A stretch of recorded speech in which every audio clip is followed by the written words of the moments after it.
It was dusk on the evening of December 7th, 1906, when I first encountered Sir John Harmon. At the moment of his entrance I was standing over the table in my study, a lighted match in my cupped hands and a pipe between my teeth. The pipe was never lit. I heard the lower door slam shut with a violent clatter. The stairs resounded to a series of unsteady footbeats, and the door of my study was flung back. In the opening, staring at me with quiet dignity, stood a young, careless fellow, about 5 feet 10 in height and decidedly dark of complexion. The swagger of his entrance branded him as an adventurer. The ghastly pallor of his face, which was almost colourless, branded him as a man who has found something more than mere adventure. "Dr. Dale?" he demanded. "I am Dr. Dale." He closed the door of the room deliberately, advancing toward me with slow steps. "My name is John Harmon, Sir John Harmon. It is unusual, I suppose," he said quietly, with a slight shrug, "coming at this late hour. I won't keep you long." He faced me silently. A single glance at those strained features convinced me of the reason for his coming.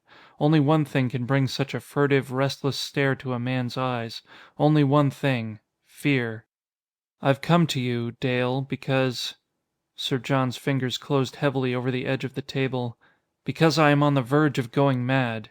"From fear?" "From fear, yes. I suppose it is easy to discover. A single look at me—" "A single look at you," I said simply, "would convince any man that you are deadly afraid of something.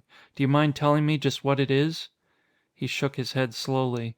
The swagger of the poise was gone. He stood upright now with a positive effort, as if the realization of his position had suddenly surged over him. "I do not know," he said quietly. "It is a childish fear. Fear of the dark, you may call it. The cause does not matter, but if something does not take this unholy terror away, the effect will be madness." I watched him in silence for a moment, studying the shrunken outline of his face and the unsteady gleam of his narrowed eyes. I had seen this man before. All London had seen him. His face was constantly appearing in the sporting pages, a swaggering member of the upper set, a man who had been engaged to nearly every beautiful woman in the country, who sought adventure in sport and in night life merely for the sake of living at top speed. And here he stood before me, whitened by fear, the very thing he had so deliberately laughed at. "Dale," he said slowly, "for the past week I have been thinking things that I do not want to think and doing things completely against my will. Some outside power, God knows what it is controlling my very existence." He stared at me and leaned closer across the table. "Last night, some time before midnight," he told me, "I was sitting alone in my den. Alone, mind you, not a soul was in the house with me. I was reading a novel, and suddenly, as if a living presence had stood in the room and commanded me, I was forced to put the book down. I fought against it, fought to remain in that room and go on reading, and I failed." "Failed?" My reply was a single word of wonder. "I left my home, because I could not help myself. Have you ever been under hypnotism, Dale? Yes? Well, the thing that gripped me was something similar, except that no living person came near me in order to work his hypnotic spell. I went alone the whole way. Through back streets, alleys, filthy dooryards, never once striking a main thoroughfare, until I had crossed the entire city and reached the west side of the square. And there, before a big grey townhouse, I was allowed to stop my mad wandering. The power, whatever it was, broke. Well, I went home." Sir John got to his feet with an effort and stood over me. "Dale," he whispered hoarsely, "what was it?" "You were conscious of every detail?" I asked. "Conscious of the time, of the locality you went to? You are sure it was not some fantastic dream?" "Dream? Is it a dream to have some damnable force move me about like a mechanical robot?" "But you can think of no explanation?" I was a bit skeptical of his story. He turned on me savagely. "I have no explanation, Doctor," he said curtly. "I came to you for the explanation. And while you are thinking over my case during the next few hours, perhaps you can explain this. When I stood before that grey mansion on After Street, alone in the dark, there was murder in my heart. I should have killed the man who lived in that house, had I not been suddenly released from the force that was driving me forward." Sir John turned from me in bitterness. Without offering any word of departure, he pulled open the door and stepped across the sill. The door closed, and I was alone. That was my introduction to Sir John Harmon. I offer it in detail because it was the first of a startling series of events that led to the most terrible case of my career. In my records I have labeled the entire case, "The Affair of the Death Machine." 12 hours after Sir John's departure, which will bring the time to the morning of December 8th, the headlines of the Daily Mail stared up at me from the table. They were black and heavy. Those headlines, and horribly significant. They were: Franklin White, Jr., found murdered. Midnight marauder strangles young society man in West End mansion. I turned the paper hurriedly and read: Between the hours of 1 and 2 o'clock this morning, an unknown murderer entered the home of Franklin White, Jr., well-known West End sportsman, and escaped, leaving behind his strangled victim. Young White, who is a favorite in London upper circles, was discovered in his bed this morning, where he had evidently lain dead for many hours. Police are seeking a motive for the crime, which may have its origin in the fact that White only recently announced his engagement to Margot Vernay, young and exceedingly pretty French debutante. Police say that the murderer was evidently an amateur, and that he made no attempt to cover his crime. Inspector Thomas Drake of Scotland Yard has the case. There was more, much more. Young White had evidently been a decided favorite, and the murder had been so unexpected, so deliberate, that the Mail reporter had made the most of his opportunity for a story. But aside from what I have reprinted, there was only a single short paragraph which claimed my attention. It was this: The White home is not a difficult one to enter. It is a huge grey townhouse, situated just off the square in After Street. The murderer entered by a low French window, leaving it open. I have copied the words exactly as they were printed. The item does not call for any comment. But I had hardly dropped the paper before she stood before me. I say she. It was Margot Vernay, of course, because for some peculiar reason I had expected her. She stood quietly before me, her cameo face, set in the black of mourning, staring straight into mine. "You know why I have come?" she said quickly. I glanced at the paper on the table before me, and nodded. Her eyes followed my glance. "That is only part of it, Doctor," she said.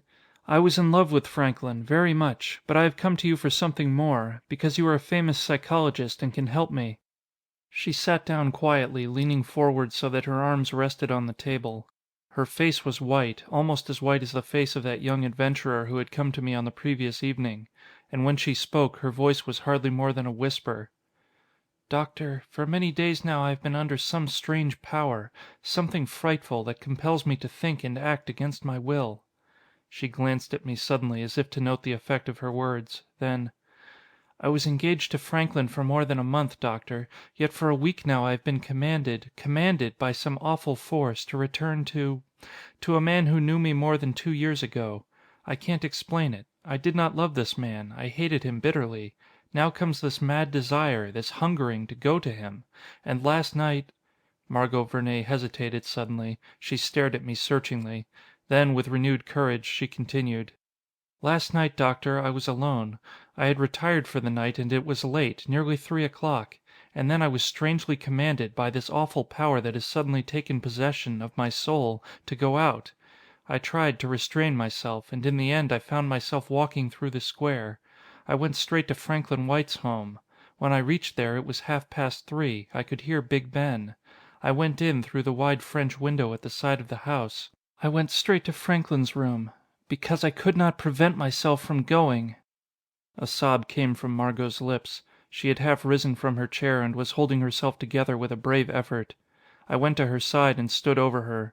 And she, with a half-crazed laugh, stared up at me. "He was dead when I saw him!" she cried. "Dead! Murdered!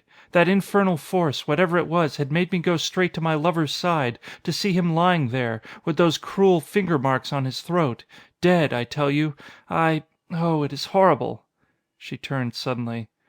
"When I saw him," she said bitterly, "the sight of him, and the sight of those marks, broke the spell that held me. I crept from the house as if I had killed him. They will probably find out that I was there, and they will accuse me of the murder. It does not matter, but this power, this awful thing that has been controlling me, is there no way to fight it?" I nodded heavily. The memory of that unfortunate fellow who had come to me with the same complaint was still holding me. I was prepared to wash my hands of the whole horrible affair. It was clearly not a medical case, clearly out of my realm. "There is a way to fight it," I said quietly. "I am a doctor, not a master of hypnotism, or a man who can discover the reasons behind that hypnotism. But London has its Scotland Yard, and Scotland Yard has a man who is one of my greatest comrades." She nodded her surrender. As I stepped to the telephone, I heard her murmur in a weary, troubled voice: "Hypnotism? It is not that. God knows what it is. But it has always happened when I have been alone. One cannot hypnotize through distance." And so, with Margot Vernet's consent, I sought the aid of Inspector Thomas Drake of Scotland Yard. In half an hour Drake stood beside me, the quiet of my study. When he had heard Margot's story, he asked a single significant question. It was this: "You say you have a desire to go back to a man who was once intimate with you. Who is he?" Margot looked at him dully. "It is Michael Strange," she said slowly. "Michael Strange, of Paris, a student of science." Drake nodded. Without further questioning, he dismissed my patient, and when she had gone, he turned to me. "She did not murder her sweetheart, Dale," he said. "That is evident. Have you any idea who did?" And so I told him of that other young man, Sir John Harmon, who had come to me the night before. When I had finished, Drake stared at me, stared through me, and suddenly turned on his heel. "I shall be back, Dale," he said curtly. "Wait for me." Wait for him? Well, that was Drake's peculiar way of going about things. Impetuous, sudden, until he faced some crisis. Then, in the face of danger, he became a cold, indifferent officer of Scotland Yard. And so I waited. During the 24 hours that elapsed before Drake returned to my study, I did my best to diagnose the case before me. First, Sir John Harmon, his visit to the home of Franklin White. Then, the deliberate murder.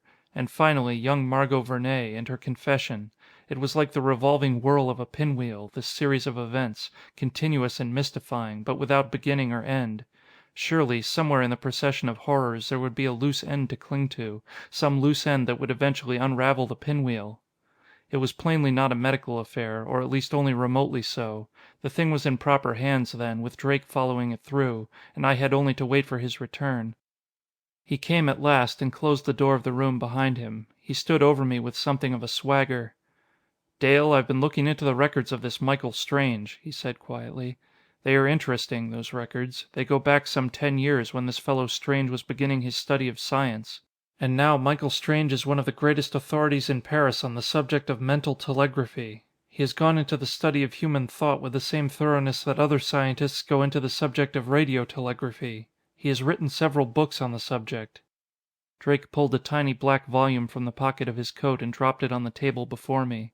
With one hand he opened it to a place which he had previously marked in pencil. "Read it," he said significantly. I looked at him in wonder, and then did as he ordered. What I read was this: "Mental telegraphy is a science, not a myth. It is a very real fact, a very real power which can be developed only by careful research. To most people it is merely a curiosity.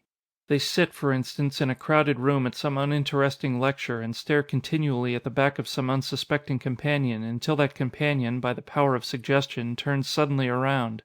Or they think heavily of a certain person nearby, perhaps commanding him mentally to hum a certain popular tune, until the victim, by the power of their will, suddenly fulfills the order. To such persons the science of mental telegraphy is merely an amusement. And so it will be until science has brought it to such a perfection that these waves of thought can be broadcast, that they can be transmitted through the ether precisely as radio waves are transmitted. In other words, mental telegraphy is at present merely a mild form of hypnotism. Until it has been developed so that those hypnotic powers can be directed through space and directed accurately to those individuals to whom they are intended, this science will have no significance. It remains for scientists of today to bring about that development." I closed the book. When I looked up, Drake was watching me intently, as if expecting me to say something. "Drake," I said slowly, more to myself than to him, "the pinwheel is beginning to unravel. We have found the beginning thread. Perhaps if we follow that thread—" Drake smiled. "If you'll pick up your hat and coat, Dale," he interrupted, "I think we have an appointment. This Michael Strange, whose book you have just enjoyed so immensely, is now residing on a certain quiet little side street, about 3 miles from the square, in London." I followed Drake in silence until we had left Cheney Lane in the gloom behind us. At the entrance to the square my companion called a cab, and from there on we rode slowly through a heavy darkness which was blanketed by a wet, penetrating fog. The cabby, evidently one who knew my companion by sight (and what London cabby does not know his Scotland Yard men), chose a route that twisted through gloomy, uninhabited side streets, seldom winding into the main route of traffic. As for Drake, he sank back in the uncomfortable seat and made no attempt at conversation.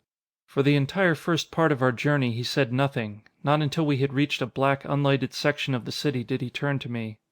"Dale," he said at length, "have you ever hunted tiger?" I looked at him and laughed. "Why?" I replied. "Do you expect this hunt of ours will be something of a blind chase?" "It will be a blind chase, no doubt of it," he said. "And when we have followed the trail to its end, I imagine we shall find something very like a tiger to deal with. I have looked rather deeply into Michael Strange's life, and unearthed a bit of the man's character. He has twice been accused of murder by hypnotism, and has twice cleared himself by throwing scientific explanations at the police. That is the nature of his entire history for the past 10 years." I nodded, without replying. As Drake turned away from me again, our cab poked its laboring nose into a narrowing, gloomy street. I had a glimpse of a single unsteady street lamp on the corner and a dim sign, Mate Lane. And then we were dragging along the curb. The cab stopped with a groan. I had stepped down and was standing by the cab door when suddenly, from the darkness in front of me, a strange figure advanced to my side. He glanced at me intently. Then, seeing that I was evidently not the man he sought, he turned to Drake. I heard a whispered greeting and an undertone of conversation. Then, quietly, Drake stepped toward me. "Dale," he said, "I thought it best that I should not show myself here tonight. No, there is no time for explanation now. You will understand later. Perhaps," significantly, "sooner than you anticipate. Inspector Hartnett will go through the rest of this pantomime with you." I shook hands with Drake's man, still rather bewildered at the sudden substitution. Then, before I was aware of it, Drake had vanished and the cab was gone. We were alone, Hartnett and I, in Mate Lane. The home of Michael Strange, number 7, was hardly inviting. No light was in evidence. The big house stood like a huge unadorned vault set back from the street, some distance from its adjoining buildings. The heavy steps echoed to our footbeats as we mounted them in the darkness, and the sound of the bell, as Hartnett pressed it, came sharply to us from the silence of the interior. We stood there, waiting. In the short interval before the door opened, Hartnett glanced at his watch (it was nearly 10 o'clock) and said to me, "I imagine, Doctor, we shall meet a blank wall. Let me do the talking, please." That was all. In another moment the big door was pulled slowly open from the inside, and in the entrance, glaring out at us, stood the man we had come to see. It is not hard to remember that first impression of Michael Strange. He was a huge man, gaunt and haggard, molded with the hunched shoulders and heavy arms of a gorilla. His face seemed to be unconsciously twisted into a snarl. His greeting, which came only after he had stared at us intently for nearly a minute, was curt and rasping. "Well, gentlemen, what is it?" "I should like a word with Dr. Michael Strange," said my companion quietly. "I am Michael Strange." "And I," replied Hartnett with a suggestion of a smile, "am Raoul Hartnett, from Scotland Yard." I did not see any sign of emotion on Strange's face. He stepped back in silence to allow us to enter. Then, closing the big door after us, he led the way along a carpeted hall to a small, ill-lighted room just beyond. Here he motioned us to be seated, he himself standing upright beside the table, facing us. "From Scotland Yard," he said, and the tone was heavy with dull sarcasm. "I am at your service, Mr. Hartnett." And now, for the first time, I wondered just why Drake had insisted on my coming here to this gloomy house in Mate Lane. Why he had so deliberately arranged a substitute so that Michael Strange should not come face to face with him directly. Evidently Hartnett had been carefully instructed as to his course of action, but why this seemingly unnecessary caution on Drake's part? And now, after we had gained admission, what excuse would Hartnett offer for the intrusion? Surely he would not follow the bull-headed role of a common policeman. There was no anger, no attempt at dramatics in Hartnett's voice. He looked quietly up at our host. "Dr. Strange," he said at length, "I have come to you for your assistance. Last night, some time after midnight, Franklin White was strangled to death. He was murdered, according to substantial evidence, by the girl he was going to marry, Margot Vernay. I come to you because you know this girl rather well, and can perhaps help Scotland Yard in finding her motive for killing White." Michael Strange said nothing. He stood there, scowling down at my companion in silence. And I, too, I must admit, turned upon Hartnett with a stare of bewilderment. His accusation of Margot had brought a sense of horror to me. I had expected almost anything from him, even to a mad accusation of Strange himself, but I had hardly foreseen this cold-blooded declaration. "You understand, Doctor," Hartnett went on, in that same ironical drawl, "that we do not believe Margot Vernay did this thing herself. She had a companion, undoubtedly, one who accompanied her to the house on After Street, and assisted her in the crime. Who that companion was we are not sure, but there is decidedly a case of suspicion against a certain young London sportsman. This fellow is known to have prowled about the White Mansion both on the night of the murder and the night before." Hartnett glanced up casually. Strange's face was a total mask. When he nodded, the nod was the most even and mechanical thing I have ever seen. Certainly this man could control his emotions. "Naturally, Doctor," Hartnett said. "We have gone rather deeply into the past life of the lady in question. Your name appears, of course, in a rather unimportant interval when Margot Vernay resided in Paris, and so we come to you in the hope that you can perhaps give us some slight bit of information. Something that seems insignificant, perhaps, to you, but which may put us on the right track." It was a careful speech. Even as Hartnett spoke it, I could have sworn that the words were Drake's and had been memorized. But Michael Strange merely stepped back to the table and faced us without a word. He was probably, during that brief interlude, attempting to realize his position and to discover just how much Raoul Hartnett actually knew. And then, after his interim of silence, he came forward sullenly and stood over my comrade. "I will tell you this much, Mr. Hartnett of Scotland Yard," he said bitterly. "My relations with Margot Vernay are not an open book to be passed through the clumsy fingers of ignorant police officers. As to this murder, I know nothing. At the time of it I was seated in this room in company with a distinguished group of scientific friends. I will tell you, on authority, that Margot did not murder her lover. Why? Because she loved him." The last words were heavy with bitterness. Before they had died into silence, Michael Strange had opened the door of his study. "If you please, gentlemen," he said quietly. Hartnett got to his feet. For an instant he stood facing the gorilla-like form of our host. Then he stepped over the sill without a word. We passed down the unlighted corridor in silence, while Strange stood in the door of his study, watching us. I could not help but feel, as we left that gloomy house, that Strange had suddenly focused his entire attention upon me and had ignored my companion. I could feel those eyes upon me, and feel the force of the will behind them. A decided feeling of uneasiness crept over me, and I shuddered. A moment later the big outer door had closed shut after us and we were alone in Mate Lane. Alone, that is, until a third figure joined us in the shadows and Drake's hand closed over my arm. "Capital, Dale," he said triumphantly. "For half an hour you entertained him, you and Hartnett, and for half an hour I've had the unlimited freedom of his inner rooms with the aid of an unlocked window on the lower floor. Those inner rooms, gentlemen, are significant. Very." As we walked the length of Mate Lane, the gaunt, sinister home of Michael Strange became an indistinct outline in the pitch behind us. Drake said nothing more on the return trip until we had nearly reached my rooms. Then he turned to me with a smile. "We are one up on our friend, Dale," he said. "He does not know, just now, which is the bigger fool, you or Hartnett here. However, I imagine Hartnett will be the victim of some very unusual events before many hours have passed." That was all. At least all of significance. I left the two Scotland Yard men at the opening of Cheney Lane and continued alone to my rooms. I opened the door and let myself in quietly. And there some few hours later began the last and most horrible phase of the case of the murder machine. It began, or to be more accurate, I began to react to it, at 3 o'clock in the morning. I was alone and the rooms were dark. For hours I had sat quietly by the table considering the significant events of the past few days. Sleep was impossible with so many unanswered questions staring into me, and so I sat there wondering. Did Drake actually believe that Margot Vernay's simple story had been a ruse, that she had in truth killed her lover on that midnight intrusion of his home? Did he believe that Michael Strange knew of that intrusion, that he had possibly planned it himself and aided her in order that Margot might be free to return to him? Did Strange know of that other intrusion and of the uncanny power which had driven Sir John Harmon and supposedly driven Margot to that house on After Street?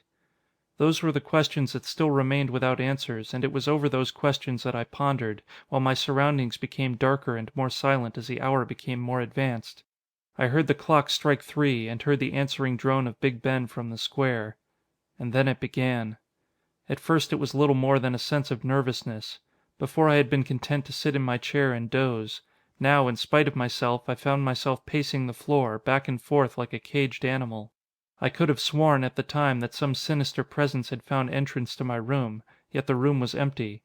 And I could have sworn, too, that some silent power of will was commanding me, with undeniable force, to go out into the darkness of Cheney Lane. I fought it bitterly. I laughed at it, yet even through my laugh came the memory of Sir John Harmon and Margot, and what they had told me. And then, unable to resist that unspoken demand, I seized my hat and coat and went out. Cheney Lane was deserted, utterly still. At the end of it, the street lamp glowed dully, throwing a patch of ghastly light over the side of the adjoining building. I hurried through the shadows, and as I walked, a single idea had possession of me. I must hurry, I thought, with all possible speed, to that grim house in Mate Lane, number 7. Where that deliberate desire came from I did not know. I did not stop to reason. Something had commanded me to go at once to Michael Strange's home. And though I stopped more than once, deliberately turning in my tracks, inevitably I was forced to retrace my steps and continue. I remember passing through the square and prowling through the unlightened side streets that lay beyond. 3 miles separated Cheney Lane from Mate Lane, and I had been over the route only once before, in a cab. Yet I followed that route without a single false turn, followed it instinctively. At every intersecting street I was dragged in a certain direction, and not once was I allowed to hesitate. It was as though some unseen demon perched on my shoulders, as the demon of the sea rode Sinbad and pointed out the way. Only one disturbing thing occurred on that night journey through London. I had turned into a narrow street hardly more than a quarter-mile from my destination, and before me, in the shadows, I made out the form of a shuffling old man. And here, as I watched him, I was conscious of a new, mad desire. I crept upon him stealthily, without a sound. My hands were outstretched, clutching for his throat. At that moment I should have killed him. I cannot explain it. During that brief interval I was a murderer at heart. I wanted to kill. And now that I remember it, the desire had been pregnant in me ever since the lights of Cheney Lane had died behind me. All the time that I prowled through those black streets, murder lurked in my heart. I should have killed the first man who crossed my path. But I did not kill him. Thank God, as my fingers twisted toward the back of his throat, that mad desire suddenly left me. I stood still while the old fellow, still unsuspecting, shuffled away into the darkness. Then, dropping my hands with a sob of helplessness, I went forward again. And so I reached Mate Lane and the huge grey house that awaited me. This time, as I mounted the stone steps, the old house seemed even more repulsive and horrible. I dreaded to see that door open, but I could not retreat. I dropped the knocker heavily. A moment passed, and then, precisely as before, the huge door swung inward. Michael Strange stood before me. He did not speak. Perhaps if he had spoken, that fiendish spell would have been broken, and I should have returned even then to my own peaceful little rooms in Cheney Lane. No, he merely held the door for me to enter, and as I passed him he stood there, watching me with a significant smile. Straight to that familiar room at the end of the hall I went, with Strange behind me. When we had entered, he closed the door cautiously. For a moment he faced me without speaking. "You came very close to committing a murder on your way here, did you not, Dale?" I stared at him. How in God's name could this man read my thoughts so completely? "You would have completed the murder," he said softly, "had I wished it.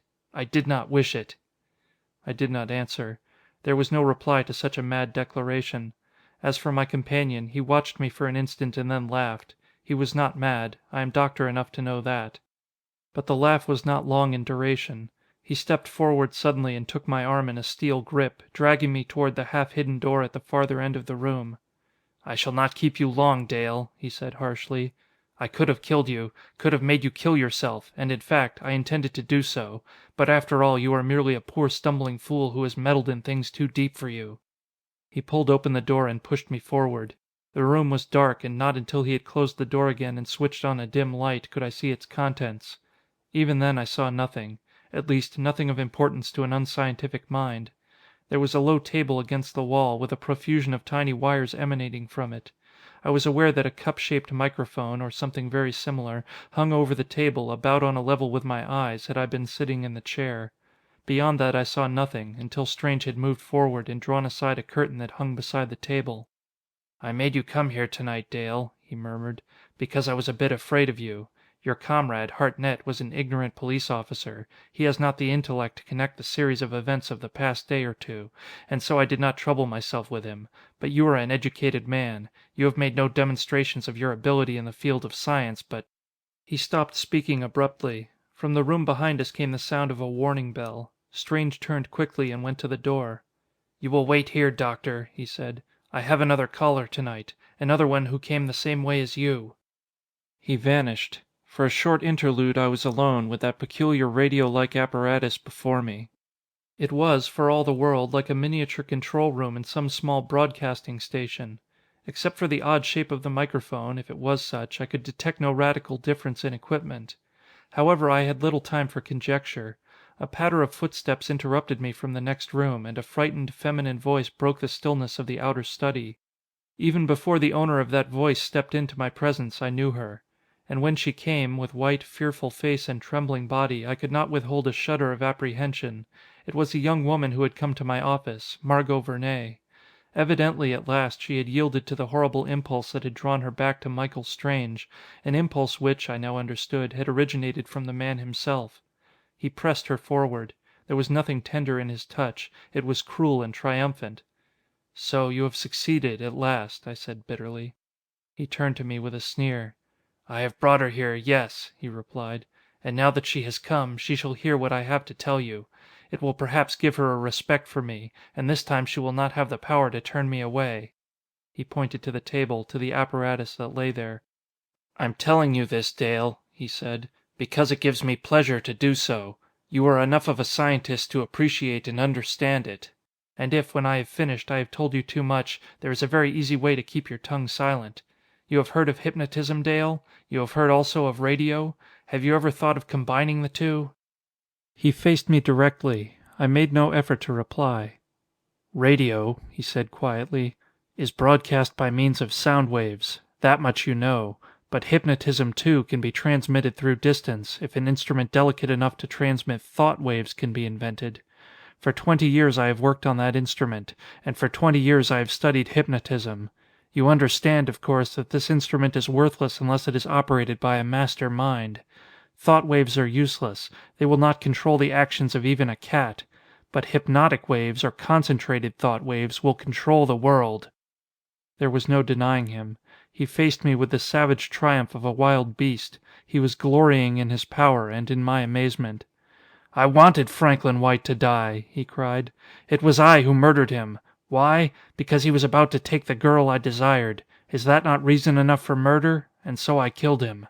It was not Margot Vernay who strangled her lover. It was a complete stranger, a London sportsman, who had no reason for committing the murder, except that I wished him to. He died on the night of December 7th, murdered by Sir John Harmon, the sportsman. Why? Because of all London, Sir John would be the last man to be suspected.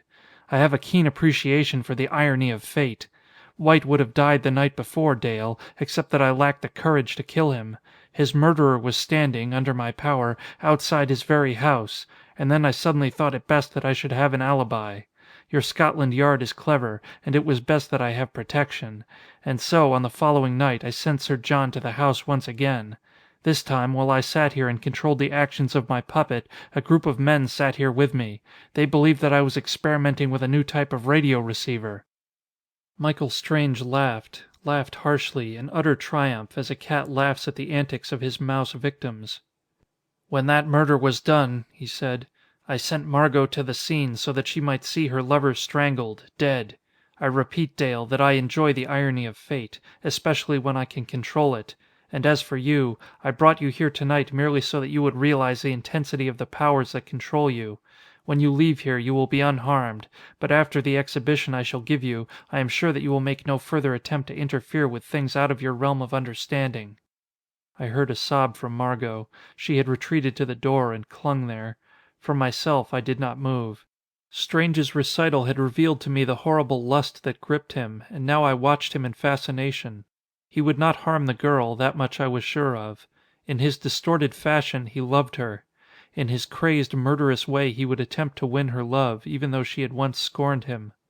I saw him step toward the table, saw him drop heavily into the chair, and stare directly into that microphonic thing that hung before his eyes. As he stared, he spoke to me. "Science, in its intricate forms, is probably above the mind of a common medical man, Dale," he said. "It would be useless to explain to you how my thoughts and my will can be transmitted through space. Perhaps you have sat in a theater and stared at a certain person until that person turned to face you. You have? Then you will perhaps understand how I can control the minds of any human creature within the radius of my power. You see, Dale, this intricate little machine gives me the power to transform London into a city of stark murder. I could bring about such a horrible wave of crime that Scotland Yard would be scorned from one end of the world to the other. I could make every man murder his neighbor until the streets of the city were running with blood." Strange turned quietly to look at me. He spoke deliberately. "And now for the little exhibition of which I spoke, Dale," he murmured. "Your detective friend, Hartnett, has been under my power for the past 3 hours. You see, it was safer to control his movements, and be sure of him. And now, to be doubly sure of him, perhaps you would like to see him kill himself." I stepped forward with a sudden cry. Strange said nothing. His eyes merely burned into mine. Once again I felt that strange all-powerful control forcing me back. I retreated, step by step, until the wall stopped me. Yet even as I retreated, a childish hope filled me. How could Strange, working his terrible murder machine, concentrate his power on any individual when the whole of London lay before him? He answered my question. He must have read it as it came over me. "Have you ever been in a crowd, Dale, and watched a certain individual intently until that particular individual turned to look at you? The rest of the crowd pays no attention, of course, but that one man. And now we shall make that one man murder himself." Strange turned slowly. I saw his fingers creep along the rim of the table, touching certain wires that came together there. I heard a dull, droning hum fill the room, and, over it, Strange's penetrating voice. "When I'm finished, Dale, I shall probably kill you. I brought you here merely to frighten you, but I believe I have told you too much." With that new horror upon me, I saw my captor's lips move slowly. And then, from the shadows at the other end of the small room, came a low, unemotional voice. "Before you begin, Strange." Michael Strange whipped about in his chair like a tiger. His hand dropped to his pocket, so swiftly that my eyes did not follow it. And as it dropped, a single staccato shot split the darkness of the room. The scientist slumped forward in his chair. The dull whirring sound of that hellish machine had stopped abruptly, cut short by the sudden weight of Strange's lunging body as he fell upon it. I saw the livid fiery snake of white light twist suddenly upward through that coil of wires, and in another moment the entire apparatus shattered by a blinding crash of flame. After that I turned away. Whether the bullet killed Strange or not I do not know, but the sight of his charred face hanging over that table of destruction told its own story. It was Inspector Drake who came across the room toward me and took my arm. The smoking revolver still lay in his hand, and as he led me into the adjoining room I saw that Margot had already found refuge there. "You see now, Dale," Drake said quietly, "why I let Hartnett go with you before? If Strange had suspected me, I should have been merely another victim. As for Hartnett, he has been kept under constant guard down at headquarters. He's safe. They've kept him there at my instructions, in spite of all his terrific efforts to leave them." I was listening to my companion in admiration. Even then I did not quite understand. "I was wrong in just one thing, Dale. I left you alone, without protection. I believed Strange would ignore you, because, after all, you are not a Scotland Yard man. Thank God I had the sense to follow Margot, to trail her here, and get here soon enough." And so ended the horrible series of events that began with Sir John Harmon's chance visit to my study. As for Harmon, he was later cleared of all guilt, upon the charred evidence in Michael Strange's house in Mate Lane. The girl, I believe, has left London, where she can be as far as possible from memories that are all too terrible. As for me, I am back once again in my quiet rooms in Cheney Lane, where the routine of common medical practice has wiped out many of those vivid horrors. In time, I believe, I shall forget, unless Inspector Drake, of Scotland Yard, insists upon bringing the affair up again.